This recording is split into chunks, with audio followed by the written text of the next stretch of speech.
ಮೀಸಲಾತಿ ರಾಜಕಾರಣ ಇದು ಪಿತ್ರಾರ್ಜಿತ ಆಸ್ತಿ ಅಲ್ಲ. ಈ ನೀತಿಯಿಂದ ಸಿದ್ದರಾಮಯ್ಯರು ದಲಿತ ವಿರೋಧಿ ಅಂತಾನೆ ನಾವು ಕರಿಬೇಕಾಗ್ತದೆ. ಕರ್ನಾಟಕದ ಕಾಂಗ್ರೆಸ್ ಸರ್ಕಾರ ಸುಪ್ರೀಂ ಕೋರ್ಟ್ ಆದೇಶನ ವೈಲೇಟ್ ಮಾಡಿ ತಾರತಮ್ಯ ಮಾಡ್ತಿದ್ದಾರೆ. ಕೆಎಚ್ ಮುನಿಯಪ್ಪರ ಬಗ್ಗೆ ಕೇಳಿದ್ರಿ, ಕೋಲಾರದಲ್ಲಿ ಮಾದಿಗರಿಗೆ ಕೊಟ್ಟಿದ್ರಲ್ಲಿ ಯಾರು MP ಸೀಟು, ಮಾದಿಗರ ಪರವಾಗಿದ್ದಿದ್ರೆ ಅವ್ರನ್ನ ಗೆಲ್ಸ್ಕೊಬೋದಾಗಿತ್ತಲ್ಲ, ಯಾಕೆ ಕೆಲಸ ಮಾಡಲಿಲ್ಲ? ತಿಮ್ಮಾಪುರ ಅವ್ರಿಗೆ ಇಲ್ಲಿ APMC ಮಾರ್ಕೆಟ್ ಯಶವಂತಪುರದಲ್ಲಿದ್ರು, ನಿಮ್ಮ ಇದರಲ್ಲಿ ಒಂದೊಂದು ಅಂಗಡಿ ಕೊಟ್ಬಿಡಿ, ಅವರು ನಿಮ್ಮ ಹೆಸರು ಹೇಳ್ಕೊಂಡು ಜೀವನ ಫೋಟೋ ಇಟ್ಕೊಂತಾರೆ ಅಂತ ಹೇಳಿದೆ. ಅದೆಲ್ಲ ಸಂಘದವ್ರು ಹೇಳಿದ್ ನಾವು ಮಾಡೋಕ್ಕಾಗಲ್ಲಪ್ಪ ಅಂದ್ರು. ಇವ್ರು ಯಾವ ಮಾದಿಗರು ಲೀಡರ್ ಆಗಕ್ಕೆ ಸ್ವಾಮಿ ಆಗಕ್ಕೆ ಇದಿದೆ. ರಾಜಕಾರಣಿಗಳು ಆವಾಗ ಪಾರ್ಟಿ ಚಮಚಗಳಾಗೇ ಇರ್ತಾರೆ. ಎಸ್ಸಿಗಳಲ್ಲಿ ಅವರವ್ರ ಜಾತಿಗೆ ಉದ್ಧಾರ ಮಾಡೋಂಥವ್ರು ಯಾರೂ ಇಲ್ಲ.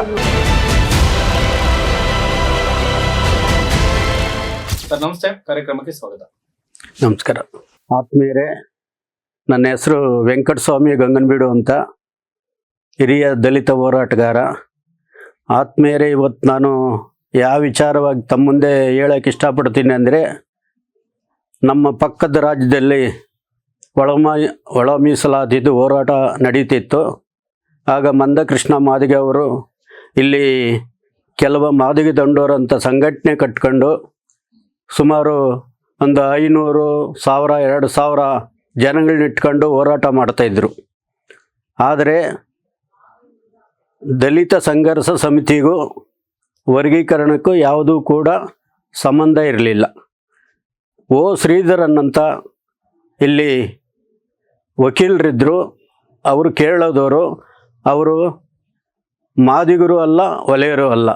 ಆದ್ರೇನೂ ಕೂಡ ವರ್ಗೀಕರಣ ಆಗಲೇಬೇಕಂತ ಎಲ್ಲ ಹನುಮಂತಯ್ಯರ ಜೊತೆ, ಪಾರ್ಥಸಾರಥಿ ಜೊತೆ, ನಮ್ಮ ಜೊತೆ ಮಾತಾಡ್ತಾ ಇದ್ದರು. ನಾನು ಅದಕ್ಕೇನು ಕೂಡ ಒತ್ತು ಕೊಡೋಕೆ ಇಷ್ಟಪಡಲಿಲ್ಲ. ಕಾರಣ ಏನಂದರೆ, ಎಲ್ಲ ಜಾತಿಗಳು ಒಂದಾಗಿರಬೇಕು ಅನ್ನೋದು DSS ವಾದ. ಜಾತಿ ಬಿಟ್ಟು ದೇಶ ಕಟ್ಟಿ ಅಂತ ಒಂದು ಸ್ಲೋಗನ್ಸ್ ಇತ್ತು ನಮ್ಮಲ್ಲಿ. ಅಂದರೆ ಜಾತಿ ಬಿಟ್ಟರೆ ಎಲ್ಲರೂ ಒಂದಾಗ್ತೀವಿ, ದೇಶ ನಾವು ಆಳ್ಬೋದು ಅಂತ ಪರಿಕಲ್ಪನೆಯಿಂದ DSS ನಡ್ಕೊಂಡು ಹೋಗ್ತಾಯಿತ್ತು. ಮತ್ತೆ ಅವರು ನನಗೆ ಸುಮಾರು ಸಾರಿ ನನ್ನ ಜೊತೆ ಮಾತನಾಡಿದ್ರು. ಏನು ವರ್ಗೀಕರಣ ಏನು ಮಾಡೋದು ಸಾಧ್ಯ, ನೀನು DSS ಜೊತೆ ಶಿವಣ್ಣ ಜಯಣ್ಣನ ಜೊತೆ ಮಾತಾಡು ಅಂತ ಹೇಳಿದ್ರು. ಇಲ್ಲ ಸರ್, ಅದು ನಾನು ಮಾತಾಡೋಕ್ಕಾಗಲ್ಲ. ಕಾರಣ ಏನಂದರೆ, DSS ಎಲ್ಲ ಉಪಜಾತಿಗಳು ಕೂಡ ಒಳಗೊಂಡು ಹಿಂದುಳಿದವರು ಕೂಡ ನಮ್ಮ ಜೊತೆಯಲ್ಲಿದ್ದಾರೆ, ಅದರಿಂದ ನಾವು ಆ ವಿಚಾರ ಮಾತಾಡೋಕ್ಕಾಗಲ್ಲ ಅಂದಾಗೆ ಗುರೂಜಿ ಅವರು ನನಗೆ ನೇರವಾಗಿ ಹೇಳಿದ್ರು, ಚಿನ್ನಪ್ಪ ರೆಡ್ಡಿ ಆಯೋಗಕ್ಕೂ DSSಗೆ ಏನು ಸಂಬಂಧ ಇದೆ, T ವೆಂಕಟಸ್ವಾಮಿ ಆಯೋಗಕ್ಕೂ DSSಗೆ ಏನು ಸಂಬಂಧ ಇದೆ, ಮಂಡಲ್ ಕಮಿಷನ್ಗೂ DSSಗೆ ಏನು ಸಂಬಂಧ ಇದೆ, ಅದು ನೀವು ಯಾಕೆ ಹೋರಾಟ ಮಾಡಿದ್ರಿ, ಅದು ಹಿಂದುಳಿದ ಜಾತಿಗಳ ಆಯೋಗದ ಒಂದು ಇದು. ಆದರೆ ಇದು 101 ಜಾತಿಗಳಿಗೆ ಸಂಬಂಧಪಟ್ಟಿರೋದು ವರ್ಗೀಕರಣ. ಅದರಲ್ಲಿ ನೀವು ಹೋರಾಟ ಮಾಡಲಿಂದರೆ DSS ಇನ್ಯಾರ ಪರವಾಗಿ ನೀವು ಹೋರಾಟ ಮಾಡ್ತೀರಾ? DSS ಮೊದಲು ಈ ಚಮಚಾಗಿರಿ ಬಿಟ್ಟು ನಿಜವಾದ ಜನಗಳ ಪರವಾಗಿ ಹೋರಾಟ ಮಾಡಬೇಕಂತ ಹೇಳಿದಾಗೆ ನಾನು ಜಯಣ್ಣ ಮತ್ತು ಶಿವಣ್ಣ, ಶ್ರೀಧರ್ ಕಲಿವೀರು, MD ಗಂಗಯ್ಯನವ್ರ ಜೊತೆ ಮಾತಾಡಿ, ಅವರು ಅದರ ಬಗ್ಗೆ ನಮಗೇನೂ ಕೂಡ ಸಾಧಕ ಬಾಧಕಗಳು ಗೊತ್ತಿಲ್ಲ, ಅದು ನಾವು ಏಕಾಏಕಿ ಯಾರೋ ಹೇಳಿದ ಮಾತು ನೀವು ಕೇಳೋದು ಬೇಡ ಅಂತ ನನಗೆ ಸುಮಾರು ಸಾರಿ ಜಯಣ್ಣ ಮತ್ತು ಶಿವಣ್ಣವರು, ಕಲಿವೀರು ಅವರು ನನಗೆ ಆ ವಿಚಾರದ ಬಗ್ಗೆ ಸಮಾಧಾನ ಮಾಡ್ತಿದ್ರು. ಕಡೆಗೆ ಒಂದೇ ಒಂದು ತೀರ್ಮಾನಕ್ಕೆ ಬಂದೆ. ಎಲ್ಲ DSSನ ಜಿಲ್ಲಾ ಸಂಚಾಲಕರು ನನ್ನ ಜೊತೆ ಸಂಪರ್ಕ ಇತ್ತು, ರಾಜ್ಯದ ಎಲ್ಲ ನಾಯಕರು ಕೂಡ ಅವ್ರ ಜೊತೆ ಪ್ರಾರಂಭ ಮಾಡಿದಾಗೆ ಮತ್ತೆ ಜಯಣ್ಣ ಶಿವಣ್ಣ ಮತ್ತೆ ನೋಡಪ್ಪ, ಅದು ಮಾಡಲೇಬೇಕಂತ ನೀವು ತೀರ್ಮಾನ ತಗೊಂಡಿದ್ದೀರಾ, ಆದರೆ ನಾನು ಎಲ್ಲ DSS ಎಲ್ಲ ಜಾತಿಯವ್ರನ್ನ ಕರೆದು ಒಮ್ಮತದಲ್ಲಿ ಒಪ್ಕೊಳೋದಾದರೆ DSS ಕೈ ಹಾಕ ಅಂತ ಹೇಳಿದ್ರು. ಆಗ ನಾವು ಚಿಂತಾಮಣಿ ಶಿವಣ್ಣವರು ಮಂದಕೃಷ್ಣ ಮಾದಿಗನ ಅವರನ್ನು ಭೇಟಿ ಮಾಡೋಕ್ಕೆ ಹೋದ್ವಿ ಹೈದ್ರಾಬಾದಿಗೆ. ಅವರು ನಿರಂತರವಾಗಿ ಕಾರ್ಯಕ್ರಮ, ಪಾಪ ಒಂದು ಕಡೆ ಇರ್ತಿರಲಿಲ್ಲ, 5 ನಿಮಿಷ ಒಂದು ಕಡೆ ಇಲ್ಲದೆ ಹೋರಾಟ ಮಾಡ್ತಾಯಿದ್ರು. ಮತ್ತು ನಾವು 15 ದಿವಸ ಕಾದ್ವಿ, ನಾನು ಶಿವಣ್ಣ. ನಮಗೆ ಅವರು ಸಿಕ್ಕಲಿಲ್ಲ.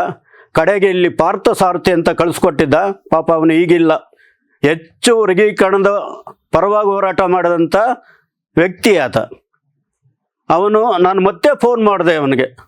ಫೋನ್ ಮಾಡಿದ್ರೆ, ಏನಪ್ಪ ನಮ್ಮನ್ನು ಇಲ್ಲಿ ಕಳಿಸ್ಬಿಟ್ಟೆ, ಶಿವಣ್ಣವ್ರು ನನ್ನ ಬಾಯಿಗೆ ಬಂದಂಗೆಲ್ಲ ಬೈತಾ ಇದ್ದಾರೆ, ಅಲ್ಲಿ ನಮ್ಮ ಒಗ್ಗಟ್ಟು ಹೋಗ್ತಾ ಇದೆ, ನಮ್ಮ ಗುರಿ ರಾಜಕಾರಣ ಮಾಡೋದು ನಮ್ಮ ಗುರಿ ಇರೋದು, ನೀನು ಈ ಮಟ್ಟಿಗೆ ತಗೊಂಡು ಹೋಗ್ತಾ ಇದ್ದೀಲ್ಲ, ಅವ್ರ ಮಾತು ಕೇಳಿ ಅಂತ ನನ್ನ ಬೈತಿದ್ದಾರೆ, ಏನು ಅಂತ ನಾನು ಕೇಳಿದಾಗೆ ಪಾರ್ಥ ಸಾರಥಿ ಮತ್ತೆ ನನಗೆ, ನೋಡು ಅಲ್ಲಿ ಒಬ್ಬ ಪ್ರೊಫೆಸರ್ ಅವರೇ ಮಂದಕೃಷ್ಣ ಮುತ್ತಯ್ಯ ಮಾದಿಗ ಅಂತ, ಅವ್ರನ್ನ ಭೇಟಿ ಮಾಡಿದ್ರೆ ನಿಮಗೆ ಪೂರ್ತಿ ಮಾಹಿತಿ ಸಿಗ್ತದೆ ಅಂತ ಹೇಳಿದ್ರು. ಆಮೇಲೆ ಮತ್ತೆ ನಾನು ಮುತ್ತಯ್ಯ ಮಾದಿಗ ಅವ್ರನ್ನ ಭೇಟಿ ಮಾಡೋಕ್ಕೆ ನಾನು ಶಿವಣ್ಣವರು ಹೋದ್ವಿ. ಹೋಗ್ತು ಅವ್ರು ಹೇಳಿದ್ರು, ನಿಮಗೆ ಮಂದಕೃಷ್ಣ ಮಾದಿಗ ಈಗ ಸಿಕ್ಕ ಮಟ್ಟಕ್ಕಿಲ್ಲ, ಅವರು ತುಂಬ ಫಾಸ್ಟಾಗಿ ಓಡಾಡ್ತಾ ಇದ್ದಾರೆ, ನಿಮ್ಗೇನಾನ ಮಾಹಿತಿ ಬೇಕಾದರೆ ಇದಕ್ಕೆ ಸಂಬಂಧಪಟ್ಟಂಗೆ ನಾನು ಬೆಂಗಳೂರು ಒಂದು ಸಭೆ ಕರೀರಿ, ನಾನು ಬರ್ತೀನಿ, ಬಿಡುವು ಮಾಡ್ಕೊಂಬಂದು ಮಾತಾಡ್ತೀನಿ ಅಂತ ಹೇಳಿದಾಗೆ, ನಾವೆಲ್ಲ DSS ಎಲ್ಲ ಉಪಜಾತಿನಲ್ಲಿರೋಂಥವ್ರು, DSS ಒಂದೇ ಜಾತಿ ಅಲ್ಲ, ಎಲ್ಲ ಉಪಜಾತಿಗಳು, ಬ್ರಾಹ್ಮಣರು ಕೂಡ ನಮ್ಮ ಲಿಂಗಾಯತರು ಕೂಡ ಇದ್ದರು DSS ಅಲ್ಲಿ. ಪ್ರಾರಂಭದಲ್ಲಿ ಗೌಡರು ಇದ್ದರು, ಎಲ್ಲ ಜಾತಿಯವರು ಇದ್ದರು. ಆಮೇಲೆ ಕರೆದು ಮಾತಾಡಿದಾಗೆ ಮೋತಿ ಮಹಲಲ್ಲಿ ಒಂದು ಸಭೆ ಮಾಡಿದ್ವಿ. ಮಂದಕೃಷ್ಣ ಅವರು ಬರಲಿಲ್ಲ, ಮುತ್ತಯ್ಯ ಮಾದಿಗ ಅವರು ಇಟ್ಕೊಂಡು. ಆಮೇಲೆ ಶ್ರೀಧರ್ ಕಲಿವೀರ್ ಬಂದಿದ್ದರು ಆ ಸಭೆಗೆ, ಜಯಣ್ಣ ಬಂದಿದ್ದರು, ಶಿವಣ್ಣ ಬಂದಿದ್ದರು, ಎಲ್ಲ ಮಂತಯ್ಯರು ಬಂದಿದ್ದರು, ಆರ್ ಮುನಿಯಪ್ಪ ಬಂದಿದ್ದರು, ಮತ್ತು ಮಾರ್ಸಂದ್ರ ಮುನಿಯಪ್ಪರು ಕೂಡ ಬಂದಿದ್ದರು, ಮತ್ತು ಇದು ಲಂಬಾಣಿ ಸಮುದಾಯದ ಸೊಂಡ್ರಾಮ್ ನಾಯ್ಕ್ ಅಂತ ಶಿವಮೊಗ್ಗದಿಂದ ಬಂದಿದ್ದರು. ಆಮೇಲೆ ಬೋವಿ ಸಮಾಜದ ಚಿತ್ರದುರ್ಗ ಹನುಮಂತಪ್ಪ ಅವರು ಬಂದಿದ್ದರು, ಬೋವಿ ನಂಜಪ್ಪ ಬಂದಿದ್ದರು. ಹೀಗೆ ಎಲ್ಲ ಸಮುದಾಯಗಳನ್ನ ಒಳಗೊಂಡು ಮಾಡಿದ್ವಿ. ಮಾವಳ್ಳಿ ಶಂಕರ್ ಅವರಿದ್ದರು, ಮೋಹನ್ ರಾಜ ಅವರಿದ್ದರು, ಕೋಲಾರ ನಾಣಸ್ವಾಮಿ ಅವರಿದ್ದರು. ಹಾಗೆ ಇವರೆಲ್ಲ ಸೇರ್ಕೊಂಡು ಮಾಡಿದಾಗೆ ಮತ್ತೆ ಮಾದಿಗರಲ್ಲಿರೋಂಥ ಕೆಲವು ವಿಚಾರವಂತರು ಇದಕ್ಕೆ ವಿರೋಧ ಮಾಡಿದ್ರು.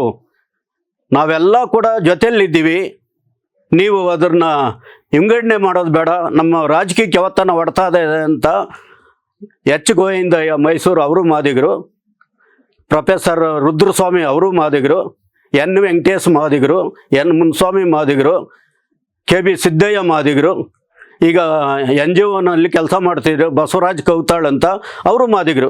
ಇವರೆಲ್ಲನೂ ಕೂಡ ವರ್ಗೀಕರಣದ ವಿರುದ್ಧವಾಗಿದ್ದರು ಆಗ. ಇವತ್ತು ಅದ್ರ ಪರವಾಗಿ ಕೆಲಸ ಮಾಡ್ತಾರೆ, ಸಂತೋಷ. ಆದರೆ ಆತ್ಮೇರೆ, ನಾನು ಯಾವ ವಿಚಾರ ಹೇಳಕ್ಕೆ ಬಂದಿದ್ದೀನಿ ಅಂದರೆ, ಪ್ರಾರಂಭದಲ್ಲಿ 2,000 3,000 ಇಟ್ಕೊಂಡು ಮಾದಿಗ ದಂಡೋರ ಸಭೆಗಳು ಮಾಡ್ತಿತ್ತು, ಬಹಿರಂಗ ಸಭೆಗಳು ಮಾಡಿತ್ತು. DSS ಪ್ರಥಮ ಸಾರಿಗೆ 60 ಕರ್ನಾಟಕ ಇತಿಹಾಸದಲ್ಲಿ 60-70 ಸಾವಿರ ಜನನ ಸೇರಿಸಿ ಕಾರ್ಯಕ್ರಮ ಮಾಡಿತ್ತು ಮೊಟ್ಟ ಮೊದಲು. ಆ ಕಾರ್ಯಕ್ರಮದಲ್ಲಿ ಹುಬ್ಳಿಯಿಂದ ಬಂದ ಒಬ್ಬ ಹನುಮಂತಪ್ಪ ಅಂತ ನಾಯಕ ಸಮುದಾಯದವರು ಪಾಪ ಟ್ರೈನ್ಗೆ ಹೋಗ್ಬೇಕಂದ್ರೆ ಆಕ್ಸಿಡೆಂಟಾಗಿ ಕೇರ್ ಸರ್ಕಲಲ್ಲಿ ತೀರೋದ್ರು. ಆಗ ಜಯಣ್ಣ ಅವರು ರಾಜ್ಯ ಸಂಚಾಲಕರಾಗಿದ್ದರು. ಜಯಣ್ಣ ನಾವು ಬಾಡಿನ ಇಲ್ಲಿ ತನಕ ತಗೊಂಡು, ಇಲ್ಲಿಂದ ನಿಮಾನ್ಸಿಂದ ಅವ್ರ ಮನೆ ತನಕ ತಗೊಂಡೋಗಿ ಅಲ್ಲಿ ಅವ್ರ ದಫನ್ ಮಾಡಿಸಿ ತಿಥಿಗೆ ಹೋದ್ವಿ ನಾನು ಜಯಣ್ಣ. ಅವರು ಹೆಂಗಸ್ರು ಹೇಳ್ತಿದ್ರು, ಹನುಮಂತಪ್ಪರ ಹೆಂಗಸರು, ಸ್ವಾಮಿ ಅವ್ರು ತೀರೋಗಿದ್ದು ನನಗಂತೂ ದುಃಖ ಇದೆ, ಆದರೆ ಯಾವತ್ತಿದ್ರೂ ಸಾಯ್ತಾ ಇದ್ರು. ಅವರು ಸೊತ್ತಿತ್ತು ಯಾವ ಮಟ್ಟಕ್ಕಿತ್ತಂದರೆ, ಬೆಂಗಳೂರಿಂದ ನಮ್ಮ ಹಳ್ಳಿಗೆ ಬರೋ ಗಂಟ ನಮ್ಮ ಯಜಮಾನರಿಗೆ ಗೌರವ ಕೊಟ್ಟು ಹಾರ ಹಾಕಿ ಅವ್ರಿಗೆ ನಮಸ್ಕಾರ ಮಾಡಿ ಕಳಿಸ್ತಾಯಿದ್ರು. ಅದು ನಾನು ಯಾವತ್ತೂ ಕೂಡ ಮರೆಯೋಕ್ಕೆ ಸಾಧ್ಯ ಇಲ್ಲ ಅಂತ ಹೇಳ್ತಿದ್ರು. ಆ ನಿಟ್ಟಿನಲ್ಲಿ ಈಗ ನಾಳೆ 12ನೇ ತಾರೀಕು ಆಗೋ ಕಾರ್ಯಕ್ರಮಕ್ಕೆ ಎಲ್ಲರೂ ಕೂಡ ಕಾರ್ಯಕ್ರಮಕ್ಕೆ ಭಾಗವಹಿಸಿ ಅಂತ ವಿನಂತಿಸ್ಕೊಳ್ತಿದ್ದಾರೆ. ಆದರೆ ಭಾಸ್ಕರ್ ಪ್ರಸಾದ್ ಜನಗಳಿಗೆ ಪ್ರಚೋದನೆ ಕೊಡೋದು ನಿಲ್ಲಿಸಬೇಕು. ಕಾರಣ ಏನಂದರೆ, ಯಾರೂ ಕೂಡ ಸವಲತ್ತು ತಗೊಂಡಂಥ ಮಾದಿಗರು ಬಲಿಯಾಗಲ್ಲ. ಹಳ್ಳಿಯಿಂದ ಬಂದ ಅಮಾಯಕರಿಗೆ ಪ್ರಾಣ ಕೊಟ್ಟರೆ ಅವ್ರ ಕುಟುಂಬಕ್ಕೆ ಯಾರು ಹೊಣೆ ಅಂತ ಆಲೋಚನೆ ಮಾಡಬೇಕಾಗಿದೆ. ಎಲ್ಲರೂ ಕೂಡ ವಿನಯದಿಂದ ವಿನಂತಿ ಮಾಡ್ತಿದ್ದಾರೆ. ಸಂತೋಷ. ನಾನು ಕೂಡ ನಿರಂತರವಾಗಿ ನನ್ನ ಬಗ್ಗೆ ನಿಮ್ಗೆ ಏನಾನ ಪ್ರಶ್ನೆ ಕೇಳೋದಾಗಿದ್ದರೆ ನನ್ನ ಹಳ್ಳಿಗೆ ಬನ್ನಿ. ನಾನು ಮಾದಿಗರಿಗೆ ಏನು ಮಾಡುತ್ತಿದ್ದೀನಿ, ಇವತ್ತು ಕೂಡ ಮಾದಿಗರ ಜೊತೆಯಲ್ಲಿದ್ದೀನಿ. ನೀವು ಯಾವ್ಯಾವ ಲೀಡ್ರು ಮಾದಿಗರ ಜೊತೆಯಲ್ಲಿ ಇದ್ದೀರಾ? ಬರೀ ಮೀಡಿಯಾಗಳಲ್ಲಿ ಮಾದಿಗರ ಪರವಾಗಿ ವಕಾಲತ್ತು ವಹಿಸೋದಕ್ಕಿಂತಲೂ ನಿಮ್ಮ ಹಳ್ಳಿನಲ್ಲಿರೋ ಮಾದಿಗರ ಪರವಾಗಿ ತಾವೆಲ್ಲರೂ ಕೂಡ ಕೆಲಸ ಮಾಡಬೇಕಂತ ವಿನಂತಿ ಸತ್ಯ. ಇನ್ನು ಮುಂದಿನ ದಿನಗಳಲ್ಲಿ ನಾನು ನನ್ನ ವಿಚಾರಗಳನ್ನು ತಮ್ಮ ಮುಂದೆ ಇಡಕ್ಕೆ ಇಷ್ಟಪಡ್ತೀನಿ. ಓಕೆ, ವಿರೋಧ ಯಾಕೆ ಮಾಡ್ತಾ ಇದ್ದೀರಾ? ಭಾಸ್ಕರ್ ಪ್ರಸಾದ್ ಸೇರಿದಂತೆ ಪ್ರಮುಖ ದಲಿತ ನಾಯಕರು ನಾಳೆ ಮಾಡುವಂತ ಮೀಸಲಾತಿ ಹೋರಾಟಕ್ಕೆ ವಿರೋಧ ಯಾಕೆ? ನಂದು ವಿರೋಧ ಇಲ್ಲ, ದಯವಿಟ್ಟು ನೀವು ವಿರೋಧ ಅಂತ ಅಪಾರ್ಥ ಮಾಡ್ಕೊಂಬಾರ್ದು. ಜನ ಕಾರ್ಯಕ್ರಮಕ್ಕೆ ಸಾವಿರಾರು ಜನ ಬರ್ತಾರೆ. ಮಾಡು ಇಲ್ಲ ಮಡಿ ಅಂತ ನೀವು ಅವರಿಗೆ ಪ್ರಚೋದನೆ ಮಾಡ್ತಿದ್ದೀರಾ. ಅದ ರೀತಿ ಏನೋ ಜನಕ್ಕೆ ತೊಂದರೆ ಆದರೆ ಅದಕ್ಕೆ ಯಾರು ಹೊಣೆ ಅಂತ ಅಷ್ಟೇ ನನ್ನ ದಯವಿಟ್ಟು ನಾನು ವಿರೋಧ ಇಲ್ಲ ಈ ವಿಚಾರಕ್ಕೆ. ನಾನು ಕೂಡ ಭಾಗವಹಿಸೋನು, ಎಲ್ಲ ಕಾರ್ಯಕ್ರಮಗಳಿಗೂ ನಾನು ಭಾಗವಹಿಸ್ತೀನಿ. ಯಾರೇ ಮಾಡಿದ್ರೇನು ವರ್ಗೀಕರಣ ವಿಚಾರದಲ್ಲಿ ನಾನು ಭಾಗವಹಿಸ್ತೀನಿ. ಮತ್ತೆ ನಂದೊಂದು ಆತಂಕ ಇದೆ. ಏನಪ್ಪ ಆತಂಕ ಅಂದರೆ, ಈ 101 ಜಾತಿಗಳು ಮೀಸಲಾತಿ ಅದು ಸರಿಯಾಗಿ ಹಂಚಿಕೆ ಆಗಿ ಎಲ್ಲರೂ ಕೂಡ ಹಂಚ್ಕೊಂಡು ತಿನ್ನೋದ್ರಲ್ಲಿ ಏನು ತಪ್ಪಿದೆ? ಯಾರೋ ಕೆಲವು ವಿಚಾರವಂತರು ಹೇಳ್ತಾರೆ, ಮೈಸೂರು ಭಾಗದ ವಿದ್ಯಾವಂತ ಯುವಕರು ನಾವೆಲ್ಲರೂ ಕೂಡ ತುಂಬ ಶ್ರಮಪಟ್ಟು ವಿದ್ಯಾವಂತರಾಗ್ತಿದ್ವಿ, ನಿಮ್ಮ ಜಾತಿನಲ್ಲಿ ಯಾರೂ ಕೂಡ ಆ ಮಟ್ಟಕ್ಕೆ ವಿದ್ಯಾವಂತರಾಗ್ತಿಲ್ಲ ಅಂತ ಹೇಳ್ತಾ ಇದ್ದಾರೆ. ಸ್ವಾಮಿ, ನೀವೆಲ್ಲನೂ ಕೂಡ ಮಾದಿಗರು ದಡ್ರಂತ ಗೊತ್ತಾನೆ. ಅವ್ರು ಸಪ್ರೇಟ್ ಬಿಟ್ಬಿಡಿ ಸ್ವಾಮಿ, ಅವ್ರೇನೋ ಮಾಡ್ಕೊಂತಾರೆ. ಆ ಹೆಸರಲ್ಲಿ ನೀವೆಲ್ಲ ಯಾಕೆ ತಿನ್ನಕ್ಕೆ ಹೋಗ್ತಾ ಇದ್ದೀರಾ? ಅದು ತಪ್ಪಲ್ವಾ? ನಿಮ್ಗೆಲ್ಲರೂ ಕೂಡ ಅರ್ಥ ಆಗ್ತಾ ಇದೆ. ಮೊನ್ನೆ ನಮ್ಮ ಕೇಂದ್ರ ಸರ್ಕಾರದ ಪ್ರಧಾನಮಂತ್ರಿಗಳು ಒಂದು ಮಾತು ಹೇಳಿದ್ದಾರೆ. ಏನಪ್ಪ ಹೇಳಿದ್ದಾರೆ ಅಂದರೆ, SC ST ಕೊಡೋಂಥ ಮೀಸಲಾತಿ ಎಲ್ಲ ಜಾತಿಗಳಿಗೂ ಬಡವ್ರಿಗೆ ಕೊಡಬೇಕು ಅಂತ ಹೇಳಿದ್ದಾರೆ. ಅದ್ರ ಹುನ್ನಾರ ಏನಂತ ನಿಮ್ಗಿನ್ನ ಅರ್ಥ ಆಗ್ತಾ ಇಲ್ಲ. ಯಾಕೆ ನಾನು ಈ ವಿಚಾರ, ತಾವೆಲ್ಲರೂ ಕೂಡ ತುಂಬ ತಿಳುವಳಿಕೆಯಿಂದ ಇರುವಂಥರು, ತುಂಬ ವಿಚಾರವಂತರು, ಇತಿಹಾಸ ತಳ್ಕೊಂಡಿದ್ದಂಥರು, ನಿಮ್ಮ ಮುಂದೆ ನಮ್ಮ ಮಾತಾಡೋಂಥ ಶಕ್ತಿ ಕೂಡ ನನಗಿಲ್ಲ. ಆದರೆ ಆತ್ಮೀಯರೇ, ಹಿಂದೆ ಶ್ರೀಮಂತರ ಜಮೀನು ಕಿತ್ತು ಬಡವರ ಹಂಚಿದ್ರು ಇಂದಿರಾ ಗಾಂಧಿಯವರು. ಇನ್ನು ಮುಂದೆ ಬಡವರ ಹಕ್ಕುಗಳು ಕಿತ್ತು ಮೇಲ್ಜಾತಿಗೆ ಕೊಡ್ತಾರೆ. ಇದಕ್ಕೆ ಸಣ್ಣ ಉದಾಹರಣೆ, ಯಾರು ಹೋರಾಟ ಮಾಡಿದಂಥ ಮೇಲ್ಜಾತಿಗೆ 10% ರಿಸರ್ವೇಷನ್ ಕೊಟ್ಟರು. ಯಾರನ್ನ ಕೇಳಿದ್ರಾ? ನಿಮಗೇನು ಸಂವಿಧಾನ ಇರೋ ತನಕ ಅಷ್ಟೇ. ಅಂಬೇಡ್ಕರ್ ಸಾಹೇಬ್ರ ಸಂವಿಧಾನ ಯಾವತ್ತು ಮನುಸ್ಮೃತಿನ ಸುಟ್ಟರು ಅಂಬೇಡ್ಕರ್ ಸಾಹೇಬರು, ಅವತ್ತೇ ಅವರು ಚಾಲೆಂಜ್ ಮಾಡಿದ್ದಾರೆ. ಭಾರತ ದೇಶದಲ್ಲಿ ಅಂಬೇಡ್ಕರ್ ಸಂವಿಧಾನ ಯಾವತ್ತೂ ಕೂಡ ಜೀವಂತವಾಗಿರಬಾರದಂತ ಯಾರೂ ಕೂಡ, ದಲಿತರಿಗೆ ಅಷ್ಟೇ ಅಲ್ಲ OBCಗಳಿಗೂ ಕೂಡ ಇದು ಅರ್ಥ ಆಗ್ತಾ ಇಲ್ಲ. ಕಾರಣ ಏನಂದರೆ, ಮಂಡಲ್ ಕಮಿಷನ್ ವರದಿಗೆ DSS ಹೋರಾಟ ಮಾಡಿದಾಗೆ ಹಿಂದುಳಿದ ಜಾತಿ ನಾಯಕರೇ ವಿರೋಧ ಮಾಡಿದ್ರು. ಯಾಕಂದರೆ ಹಿಂದುಳಿದ ಜಾತಿಗಳಲ್ಲಿ ಅವೇರ್ನೆಸ್ ಬಂದಿಲ್ಲ. ಅವರು ಬ್ರಾಹ್ಮಣರಿಗಿಂತಲೂ ಜಾತಿವಾದಿಗಳಾಗಿದ್ದಾರೆ. ಅವ್ರಿಗೆ ಇತಿಹಾಸ ಗೊತ್ತಿಲ್ಲ. ಬಸವಣ್ಣವ್ರು ಯಾರು, ಯಾವ ಜಾತಿಗೆ ಸೇರಿದವರು, ಅವರು ಯಾರ ಪರವಾಗಿ ಕೆಲಸ ಮಾಡಿದ್ರು? ನಾಲ್ವಡಿ ಕೃಷ್ಣರಾಜ ಒಡೆಯವರು ಯಾರು, ಅವರು ಯಾರ ಪರವಾಗಿ ಕೆಲಸ ಮಾಡಿದ್ರು? ಸಾವು ಮಹಾರಾಜರು ಯಾರು, ಕೊಲ್ಲಾಪುರದವರು, ಅವರು ಯಾರ ಪರವಾಗಿ ಕೆಲಸ ಮಾಡಿದ್ರು? ಕನಕದಾಸರು ಯಾವ ಜಾತಿ ಸೇರಿದವರು? ನಿನ್ನ ಜಾತಿಗೆ ಬೆಂಕಿ ಕೈ ಅಂತ ಹೇಳಿದ್ರು. ಕೈವಾರ್ ನಾರಾಯಣ್ ತಾತ್ ಅವರು ಹೇಳಿದ್ರು, ಎಲ್ಲ ಹುಟ್ಟೋದು ಒಂದೇ ಜಾಗದಲ್ಲಪ್ಪ, ಅದರಲ್ಲಿ ಮೇಲೂ ಕೀಳಂತ ಯಾಕಪ್ಪ ನೀವು ಈ ಭಾವನೆಯಲ್ಲಿ ನಡ್ಕೊಂತೀರಾ ಅಂತ ಹೇಳಿದ್ರು. ಎಂಥ ಮೇಧಾವಿಗಳು ಸ್ವಾಮಿ ಅವರೆಲ್ಲ. ಇವತ್ತು ಆ ಜಾತಿನಲ್ಲಿ ಹುಟ್ಟಿದವರು ಆ ನಾಯಕರ ಬಗ್ಗೆ ಪೂಜೆ ಮಾಡ್ತಾರೆ ಅಷ್ಟೇ, ಅವ್ರ ಇತಿಹಾಸ ಯಾರೂ ಕೂಡ ತಿಳ್ಕೊಂಡಿಲ್ಲ, ಅಳವಡಿಸ್ಕೊಂಡಿಲ್ಲ. ಫಸ್ಟು ಹಿಂದುಳಿದ ಜಾತಿಗಳಿಗೆ ಇತಿಹಾಸ ತಳ್ಕೊಳ್ಳಿ, ಏನು ಇತಿಹಾಸದಲ್ಲಿ ನಾವು ಹೆಂಗಿದ್ವಿ ಈಗ ಏನಾಗಿದ್ವಿ ಅಂತ. ಮತ್ತೆ ಕರ್ನಾಟಕದಲ್ಲಿ ಏನಾಗಿದೆ ಅಂದರೆ ಅಧಿಕಾರ ಅಷ್ಟೇ ಎಂಜಾಯ್ ಮಾಡಿರೋದು. ರಾಜಕಾರಣಿಗಳು ಆ ಪಾರ್ಟಿ ಚಮಚಗಳಾಗೇ ಇರ್ತಾರೆ. ಜನಗಳು ಇಂಥ ಜಾತಿಯನ್ನು ಉದ್ಧಾರಕ ಮಾಡಬೇಕಂತ ಅವ್ರಿಗಿರಲ್ಲ. ಎಸ್ ಸಿಗಳಲ್ಲಿ ಅವರವ್ರ ಜಾತಿಗೆ ಉದ್ಧಾರಕ ಮಾಡೋಂಥವ್ರು ಯಾರೂ ಇಲ್ಲ. ನಾನು ನೋಡಿದ್ದೆ, ಎನ್ ರಾಚಯ್ಯ ಅಂತ ಇದ್ದರು, ಆಮೇಲೆ ರೇಣುಕಾ ರಾಜೇಂದ್ರನ್ ಅಂತ ಇದ್ದರು ಒಬ್ಬಮ್ಮ. ಅವರು ಮಾದಿಗರ ಪರವಾಗಿ ಕೆಲಸ ಮಾಡಿದಂಥವ್ರು. ಆದರೆ ಈಗ ಅಂಥ ನಂಬಿಕೆನೇ ಯಾರೂ ಕೂಡ ಉಳಿಸ್ಕೊಳಕ್ಕೆ ಸಾಧ್ಯ ಇಲ್ಲ. ಓಕೆ ಸರ್, ಮೀಸಲಾತಿ ಹೋರಾಟ ಇದೆಯಲ್ಲ ನಾಳೆ, ಏನ್ ಮೀಸಲಾತಿ ಹೋರಾಟದ ಉದ್ದೇಶ ಏನು, ಅದನ್ನ ಚುಟುಕಾಗಿ ತಿಳಿಸಿ. ಮೀಸಲಾತಿ ಹೆಚ್ಚು ಜನಸಂಖ್ಯೆ ಇರೋದು ಮಾದಿಗರು. ಅವರ ಜಾತಿ ಅನುಗುಣವಾಗಿ ಮೀಸಲಾತಿ ಕೊಡಬೇಕು, ವರ್ಗೀಕರಣ ಆಗಬೇಕಂತ 30 ವರ್ಷಗಳಿಂದ ಹೋರಾಟ ಮಾಡ್ತಿದೆ. ಆದರೆ ಸುಪ್ರೀಂ ಕೋರ್ಟ್ ಆದೇಶ ಮಾಡ್ತು, ನೀವು ಆ ರಾಜ್ಯದಲ್ಲೇ ನೀವು ಅದು ಸರಿಪಡಿಸ್ಬೇಕಂತ. ಆಂಧ್ರನಲ್ಲಿ ಆಯಿತು, ತೆಲಂಗಾಣ ಆಯಿತು, ಇನ್ನು ಕೆಲವು ಕಡೆ ಬೇರೆ ಬೇರೆ ರಾಜ್ಯದಲ್ಲಿ ಆಯಿತು. ಆದರೆ ಕರ್ನಾಟಕದ ಕಾಂಗ್ರೆಸ್ ಸರ್ಕಾರ ಅಧಿಕಾರಕ್ಕೆ ಬಂದ ಕೂಡಲೇ ನಾವು ವರ್ಗೀಕರಣ ಜಾರಿ ಮಾಡ್ತೀವಂತ ಹೇಳಿದು ಮಾನ್ಯ ಸಿದ್ದರಾಮಯ್ಯನವರ ಸರ್ಕಾರದಲ್ಲಿ. ಆದ್ರೇನು ಕೂಡ ಸುಪ್ರೀಂ ಕೋರ್ಟ್ ಆದೇಶನ ವೈಲೇಟ್ ಮಾಡಿ ತಾರತಮ್ಯ ಮಾಡ್ತಿದ್ದಾರೆ. ಕಾಣದ ಕೈಗಳು ಅವ್ರನ್ನ ಕೆಲಸ ಮಾಡೋಕೆ ಬಿಡ್ತಾ ಇಲ್ಲ. ಮತ್ತೆ ಸಿದ್ದರಾಮಯ್ಯನವರು ದಲಿತ ಪರ ಅಂತ ಯಾವಾಗ್ಲೂ ಹೇಳ್ಕೊಳ್ತಾರಲ್ಲ ಸರ್, ಅವ್ರು ದಲಿತ ಪರನ ದಲಿತ ವಿರೋಧಿನ? ಈ ನೀತಿಯಿಂದ ಸಿದ್ದರಾಮಯ್ಯರು ದಲಿತ ವಿರೋಧಿ ಅಂತಾನೆ ನಾವು ಕರಿಬೇಕಾಗ್ತದೆ. ಮಾದಿಗ ವಿರೋಧಿ, ದಲಿತ ವಿರೋಧಿ ಅಲ್ಲ, ಮಾದಿಗ ವಿರೋಧಿ ಸಿದ್ದರಾಮಯ್ಯನವರು ಅಂತಾನೆ ನಾವು ಹೇಳ್ಬೇಕಾಗುತ್ತೆ. ಎಚ್ ಸಿ ಮಹದೇವಪ್ಪನವ್ರಿಗೆ ಏನ್ ಹೇಳ್ತೀರಿ? ಅವರು ಎಸ್ ಸಿ ಮಹದೇವಪ್ಪರು ಒಂದು ಜಾತಿ ಉಪಜಾತಿ ನಾಯಕರಷ್ಟೇ, ಎಲ್ಲ ಜಾತಿ ನಾಯಕರಲ್ಲ. ಯಾರು? ಮಹದೇವಪ್ಪರು ಒಂದು ವಲಯ ಜಾತಿಗೆ ಒಬ್ಬ ನಾಯಕರು. ಹಾಗಾದ್ರೆ ಸುಪ್ರೀಂ ಕೋರ್ಟ್ ಆದೇಶವನ್ನು ವೈಲೇಟ್ ಮಾಡುದು ಸರ್ಕಾರ? ಹೌದೌದು, ಅದು ಸಿದ್ದರಾಮಯ್ಯನವರ ಹೆಗ್ಗಳಿಕೆ. ಹೌದೌದು. ಈಗ ನಮ್ಮ ಹೋರಾಟಗಾರರು ಮತ್ತೆ ಸುಪ್ರೀಂ ಕೋರ್ಟ್ಗೆ ಹೋಗಿ ಯಾವ ಮಟ್ಟಕ್ಕೆ ಮಾಡಬೇಕಂದ್ರೆ ಸರ್ಕಾರ ವಜಾ ಮಾಡೋ ಮಟ್ಟಕ್ಕೂ ಕೂಡ ಹೋರಾಟಗಾರರು ಶಪಥ ಮಾಡಿ ಚಾಲೆಂಜ್ ಮಾಡಿದಾಗೆ ಮಾದಿಗರಿಗೆ ನ್ಯಾಯ ಸಿಕ್ಬೋದು ಅಂತ ನನಗಂತೂ ಅನಿಸ್ತಾ ಇದೆ. ಸರ್, ಒಂದ್ ಕಡೆ ಸಿದ್ದರಾಮಯ್ಯನವರ ವಿರೋಧ ಮಾಡ್ತೀರಿ, ಮಗದೊಂದು ಕಡೆ ನಿಮ್ ಓಟ್ಗಳೇ ಒಗ್ಗೂಡಲ್ವಲ್ಲ ಸರ್, ಡಿವೈಡ್ ಆಗ್ಬಿಡುತ್ತಲ್ಲ.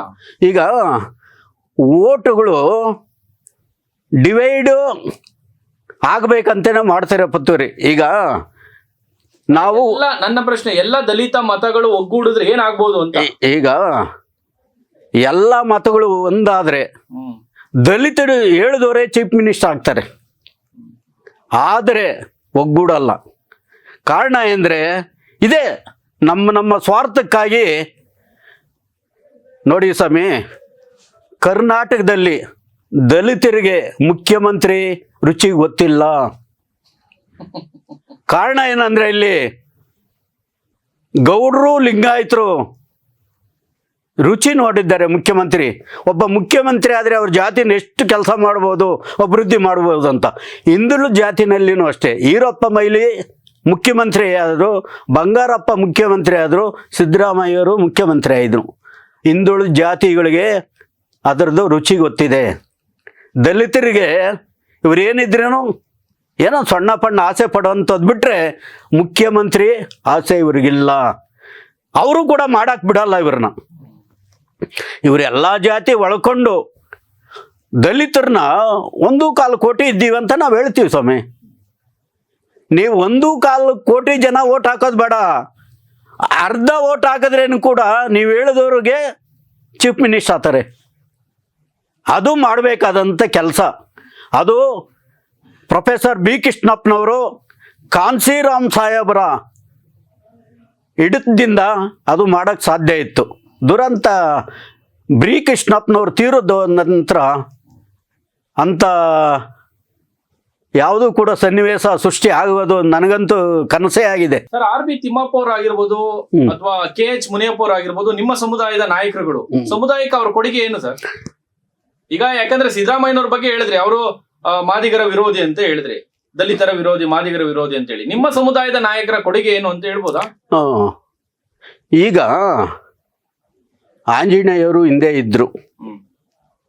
ಆಂಜನೇಯರು ಒಳ್ಳೆ ಸಂಪುಟದಲ್ಲಿ ಸಮಾಜ ಕಲ್ಯಾಣ ಮಂತ್ರಿ ಆಗಿದ್ರು. ಇದಾದಾಗ ಅವರು ರಿಸೈನ್ ಮಾಡ್ಬೋದಾಗಿತ್ತಲ್ಲ, ಯಾಕೆ ಮಾಡಲಿಲ್ಲ? ತಿಮ್ಮಾಪುರು ಅಷ್ಟೇ, ಕೆ ಎಚ್ ಮುನಿಯಪ್ಪ ಅವರು ಅಷ್ಟೇ. ನನಗೆ ಗೊತ್ತಿರೋ ಮುಖಾಂತರ ಇದು ಯಾರಿಗೂ ಕೂಡ ಇದು ಇತ್ಯರ್ಥ ಆಗೋದು ಬೇಡ. ಆ ಹೆಸರಲ್ಲಿ ನಾವು ರಾಜಕೀಯ ಮಾಡ್ಕೊಂಡು ಹೋಗ್ಬೋದು ಅನ್ನೋ ಉದ್ದೇಶ ಬಿಟ್ಟರೆ ಇವ್ರದ್ದು ಏನೂ ಕೂಡ ಇಲ್ಲ. ಸರಿ ಸ್ವಾಮಿ, ಇವಾಗ ನೀವು ಕೇಳಿದ್ರಿ, ಈಗ ಕೆ ಎಚ್ ಮುನಿಯಪ್ಪರ ಬಗ್ಗೆ ಕೇಳಿದ್ರಿ. ಕೋಲಾರದಲ್ಲಿ ಮಾದಿಗರಿಗೆ ಕೊಟ್ಟಿದ್ರಲ್ಲಿ ಯಾರು MP ಸೀಟು. ಇವ್ರಿಗೂ ಮಾದಿಗರ ಪರವಾಗಿದ್ದಿದ್ರೆ ಅವ್ರನ್ನ ಗೆಲ್ಸ್ಕೊಬೋದಾಗಿತ್ತಲ್ಲ, ಯಾಕೆ ಆ ಕೆಲಸ ಮಾಡಲಿಲ್ಲ? ಯಾಕೆ ಸ್ವಾಮಿ ಮಾಡಲಿಲ್ಲ? ಒಬ್ಬ MP ಯಾವತ್ತೂ ಕೂಡ ಅಂಬೇಡ್ಕರ್ ಸಾಹೇಬರು ಸ್ವಾರ್ಥಿಗಳಾಗಿದ್ದರೆ ನಾವೆಲ್ಲ ಏನಾಗ್ತಿದ್ವಿ ಹೇಳಿ? ಇದು ಮೀಸಲಾತಿ ರಾಜಕಾರಣ, ಇದು ಪಿತ್ರಾರ್ಜಿತ ಆಸ್ತಿ ಅಲ್ಲ. ಯಾವುದೇ ಅಧಿಕಾರಿ ಆಗಿರಲಿ, ಯಾವುದೇ ರಾಜಕಾರಣ ಆಗಿರಲಿ, ಹೋರಾಟಗಾರರು ಅಷ್ಟೇ, ಪಿತ್ರಾರ್ಜಿತ ಆಸ್ತಿ ತರ ಯಾರು ಕೂಡ ದುರ್ಬಳಕೆ ಮಾಡ್ಕೊಂಬಾರ್ದು. ಬಟ್ ಮಾಡ್ಕೊಳ್ತಾ ಬಂದಿದ್ದಾರೆ. ಹೌದೌದು. ತಿಮ್ಮಾಪುರ ಅವ್ರ ಬಗ್ಗೆ ಏನ್ ಹೇಳ್ತೀರಿ ಸರ್ ಸಚಿವ? ತಿಮ್ಮಾಪುರ ಅವ್ರಿಗೆ ಹಿಂದೆ ಅವರು ಮಾರ್ಕೆಟಿಂಗ್ ಮಂತ್ರಿ ಆಗಿದ್ರು. ಇಲ್ಲಿ APMC ಮಾರ್ಕೆಟ್ ಯಶವಂತಪುರದಲ್ಲಿದ್ದರು. ನಾನು ಅವಾಗ DSS ಅಲ್ಲಿ ನಾಯಕತ್ವ ತಗೊಂಡು ಕೆಲಸ ಮಾಡ್ತಾ ಇದ್ದೆ. ಆಗ ಸುತ್ತಮುತ್ತಿರೋರೆಲ್ಲ ಮಾದಿಗರೇ ಪಾಪ.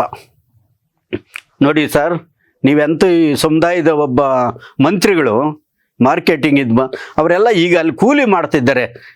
ನಿಮ್ಮ ಇದರಲ್ಲಿ ಒಂದೊಂದು ಅಂಗಡಿ ಕೊಟ್ಬಿಡಿ, ಅವರು ನಿಮ್ಮ ಹೆಸರು ಹೇಳ್ಕೊಂಡು ಜೀವನ ಫೋಟೋ ಇಟ್ಕೊಂತಾರೆ ಅಂತ ಹೇಳಿದೆ. ಅದೆಲ್ಲ ಸಂಘದವ್ರು ಹೇಳಿದ್ ನಾವು ಮಾಡೋಕ್ಕಾಗಲ್ಲಪ್ಪ ಅಂದರು. ಇವರು ಯಾವ ಮಾದಿಗರು ಲೀಡ್ರ್ ಆಗಕ್ಕೆ ಸ್ವಾಮಿ? ಆಗಕ್ಕೆ ಇದಿದೆ. ಇವರೆಲ್ಲನೂ ಕೂಡ ಮಾದಿಗರ ಹೆಸರಲ್ಲಿ ಅವರು ಸ್ವಂತಕ್ಕಾಗಿ ಬಳಸ್ಕೊಂಡಂಥ ಮಂತ್ರಿಗಳು, ರಾಜಕಾರಣಿಗಳೇ ಹೊರತು ಇವರು ಯಾರೂ ಕೂಡ. ಈಗ ಹೊಸಬ್ರು ಹುಡುಗರು ಬರ್ತಾ ಇದ್ದಾರೆ ಅಲ್ಲಿ ಇಲ್ಲಿ ಒಬ್ಬೊಬ್ರು, ಅವ್ರಿಗೂ ಈ ಗಾಳಿ ಬೀಸ್ತಾರೆ ಇದ್ದರೆ ಅವರು ಆ ಸಮುದಾಯಗಳಿಗೆ ಒತ್ತು ಕೊಡೋಂಥ ನಾಯಕರಾಗ್ಬೋದು ಅಂತ ನನಗೆ ಸ್ವಲ್ಪ ಇದಿದೆ. Thank you sir. ನಮಸ್ಕಾರ.